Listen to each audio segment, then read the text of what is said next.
recently I decided to try ketamine therapy. And, you know, I was a little scared about it. I'm still a little bit scared.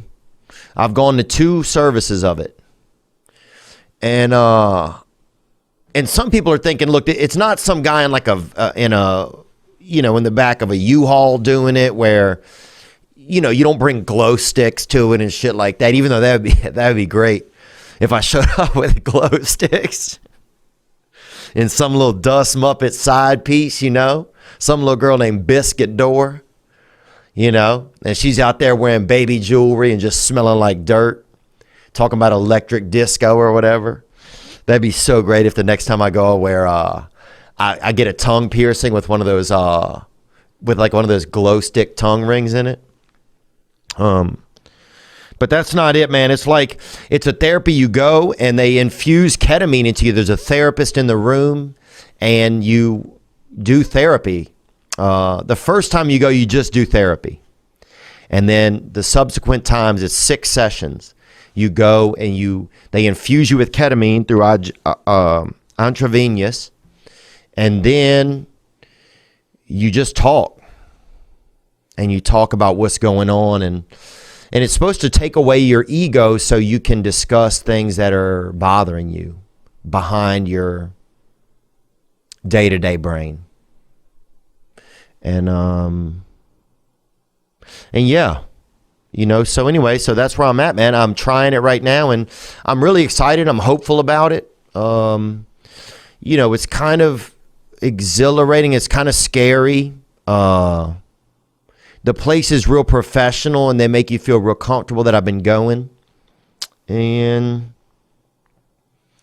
what else? I'm still meeting with my regular therapist. I'm still going to my recovery meetings. What else? I didn't have a lot of sober time on the table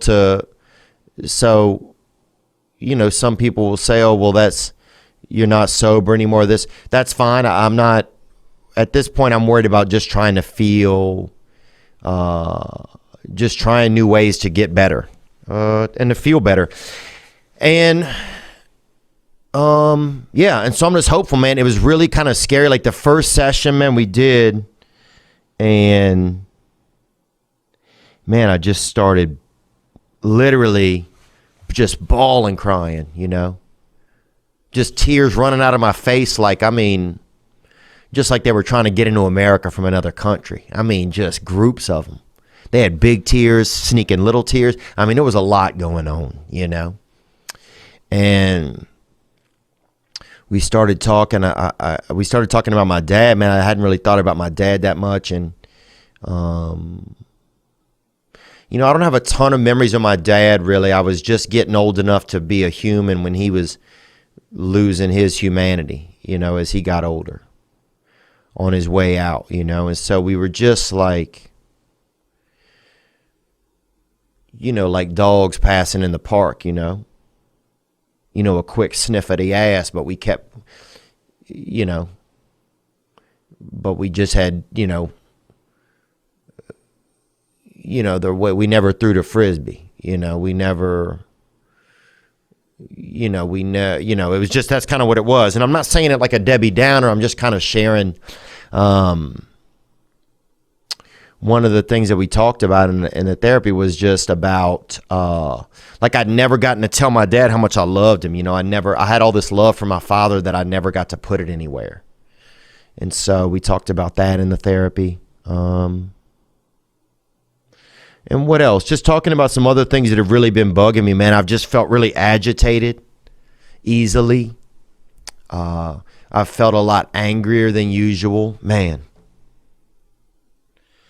And I'm just interacting with people that I care about sometimes in an angry way, and it makes me not feel good. It's like being it's almost like being in a mask. I've talked about it before about Halloween when you're in like a scare mask, when you when you wolfing or whatever, and you wolfed out with a headpiece with a mask on.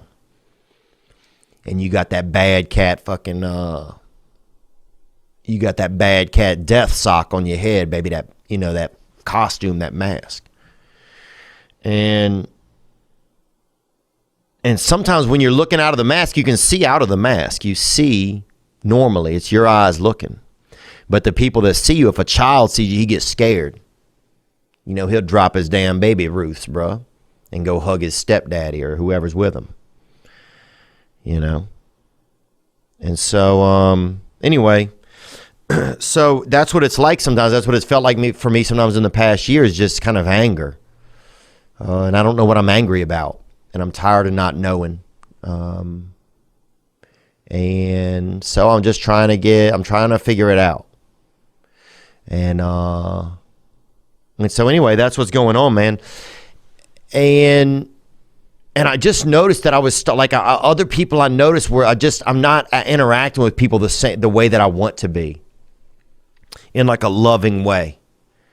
And I'm desperate for that. That's the part of life that I like to devour every day, really. And I felt like I was doing well with it for a while, and then it's been tougher as of late. And I know there's a lot of stuff in the world that's making people angry and making people feel dilapidated in their spirit.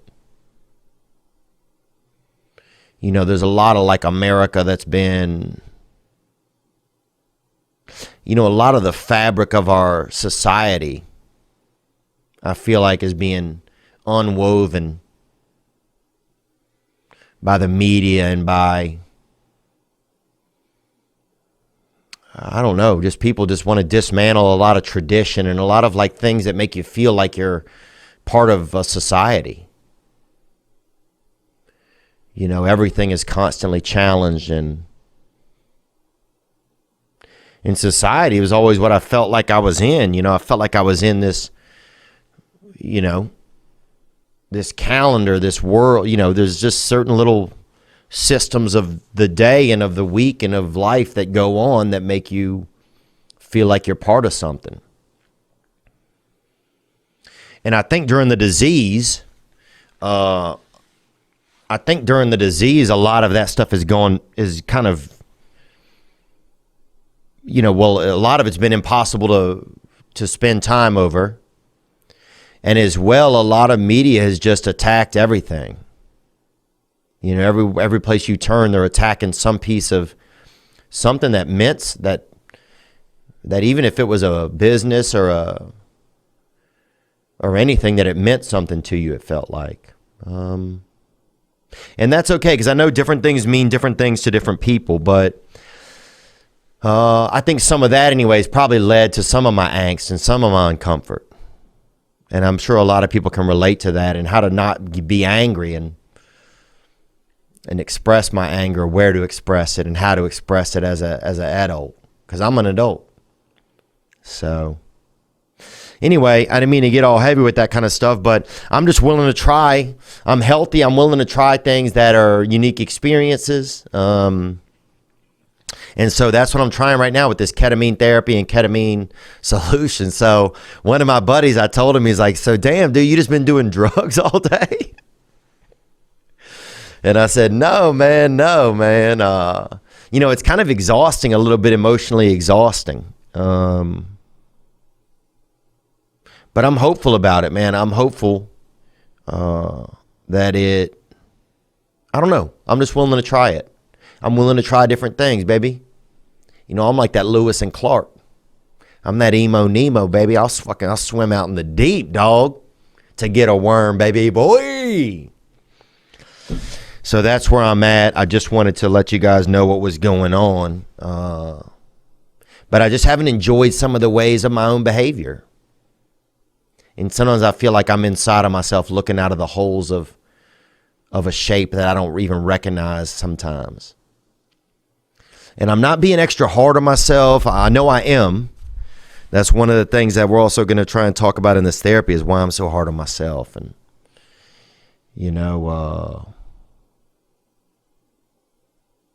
and just expectations, judgment, just all these things. I'm just, I feel like sometimes I'm a Wi-Fi and I have these open browsers spinning, and I can't even see them anymore. You know, and they're just different weird browsers that have been open for decades in my head. And one of them could be somebody selling a peanut butter or a banana. You know, or one of them could be a damn advertisement for DraftKings or something. You know what I'm saying? You just don't even know. One of them could be that cat playing the thing. But you don't know they're open because you're trying to focus on a different page and do life. So, I don't know. I'm just out there, man. I'm out there. That's where I'm at. Oh, I want to update you on the ketamine therapy. So if people know or don't know, some of you know I got the ketamine therapy going, and I have 2 more treatments. And man, you know, and I've been going to my regular meetings and stuff like that, my regular recovery stuff at the same time. And but man, I'd never done anything like this. So you're in there, and they give you an IV, and they put the drugs into the thing, and you have the therapist there. And at first you're in the room, and then, dude, it got dicey, man. I mean, I'm talking Las Vegas dicey. I'm not talking damn Reno. I'm talking Vegas dicey. You know, I'm talking fucking out back of the Venetian, a couple brothers gambling. You know what I'm saying? I'm saying it got dicey. I'm talking about the the cook staff out there gambling in the alley. It's just like, it's almost like somebody takes part of you, your soul, I'll say. And you ever been to a dry cleaners? And you go in there and you look and you see they got all the equipment. And you're like, oh man, they got a lot of equipment in here. And they got the thing, when they press the button, it kind of like, and other people's shirts go by, and you're like, damn, that guy's got nice shit, man. And sometimes you bet if it's a smallest town, you'll see something go by, and you're like, oh man, I bet that's Miss Irma's, you know? Oh, that looks like Randall's shit, you know? It looked like Randall's little boots, you know? Oh, damn, that's his stuff too. He's about to come out the closet. You know what I'm saying? You start to get that vibe when things go by, but it's like somebody took your head, your spirit, and put it onto that and pressed the maximum button they could and let that bitch go. Like, I remember at one point yelling out that I was a cryptocurrency. So that's how you start to feel, man. You go into the matrix. You go into you're on the Mayflower in the matrix, eating flour, performing tricks. There's a lot of levels going on, man. It feels like Elon Musk just climbs straight in your ass and comes out of your brain. Like, it's a lot of,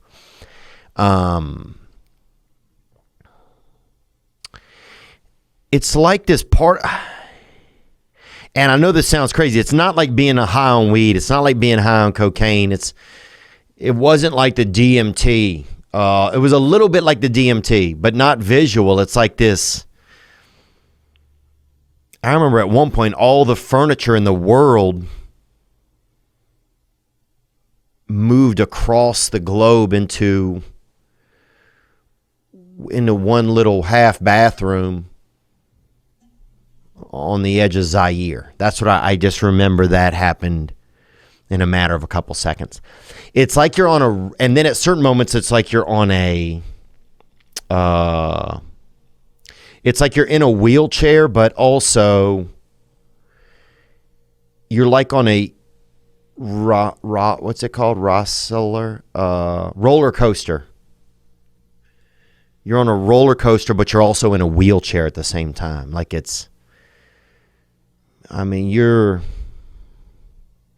don't know, man. But some interesting stuff happened. I got to see myself as a child. I got to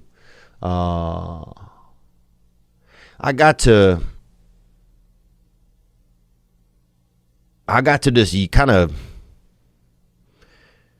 I felt like I kind of had to start growing up. If that makes any sense. I felt like it kind of made me realize some things that I just had to grow up a little. shit, you know, I got to at least hit 10 emotionally, or 11. So anyway, I think it's really interesting though. Like, I'm monitoring how I feel, if my mood feels better. I'm hoping to be able to quit antidepressants with the help of a doctor. And so that's some of the things that I'm hopeful for in it. But I wanted to update you guys on it.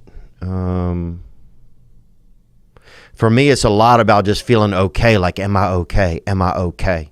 So that's a lot of thing that I talk about when I'm in there under the influence. Because there's some moments where I'm like, is this really helpful, or am I just doing drugs in a strip mall somewhere?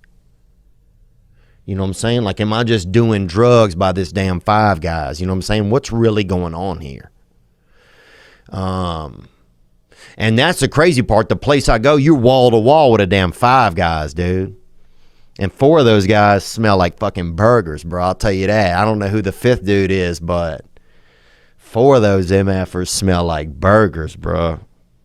So it's hard because you're getting, you know, they got you on the grill and, you know, mentally on the spiritual grill in there. And at the same time, if you almost put your ear up, I swear to God, I could hear somebody finishing off a double in there.